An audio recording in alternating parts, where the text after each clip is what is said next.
అనగనగా ఒక అందమైన రాజ్యంలో ఆరవ్ అనే ధైర్యవంతమైన రాజు జీవించేవాడు. తన ప్రజలను రక్షించడానికి, తన రాజ్యాన్ని ఆక్రమించడానికి ప్రయత్నిస్తున్న శత్రువులతో 99 యుద్ధాలు చేశాడు. అయితే ప్రతిసారి ఆయన ఓడిపోయేవాడు. విసిగిపోయి తన విజయాల కోసం నిస్సహాయుడిగా రాజు తన రాజ్యం విడిచి ఒక గుహలో దాగిపోతాడు. రాజు గుహలో ఒంటరిగా కూర్చొని తన వైఫల్యాల గురించి ఆలోచిస్తూ నిరాశతో ఉండేవాడు. తాను పునః ప్రయత్నాలు చేయగలిగే ఆత్మవిశ్వాసం కోల్పోయి బాధపడుతున్నాడు. అదే సమయంలో గుహ మూలలో ఒక చిన్న సాలీడు పురుగును చూశాడు. అది తన గుహను కట్టడానికి ప్రయత్నిస్తుండగా దాని దారాలు తెగిపోతున్నాయి. తప్పులు జరిగినప్పటికీ కూడా అది ప్రయత్నిస్తూనే ఉంది, ఎక్కడా కూడా ఆగలేదు.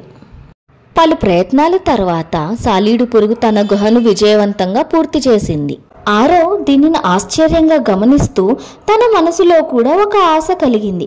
ఇంత చిన్న జీవి పట్టుదలతో విజయం సాధించగలిగితే నేను ఎందుకు సాధించలేను? తన మనోధైర్యాన్ని తిరిగి పొందిన రాజు తన రాజ్యానికి తిరిగి వెళ్లి మరోసారి ప్రయత్నించాలని నిర్ణయించుకున్నాడు. ఆరవ్ తన మిగిలిన సైన్యాన్ని సమీకరించి ఒక కొత్త వ్యూహాన్ని రూపొందించాడు. తనపై విశ్వాసంతో రాజు తుది పోరాటంలో ప్రవేశించాడు. ఈసారి ఆరవ్ ఘన విజయం సాధించి తన ప్రజలను కాపాడాడు. ఆరవ్ కథను తరతరాలకు ఒక పట్టుదలతో ఏదైనా సాధించవచ్చు అని చెప్పుకుంటూ వచ్చారు.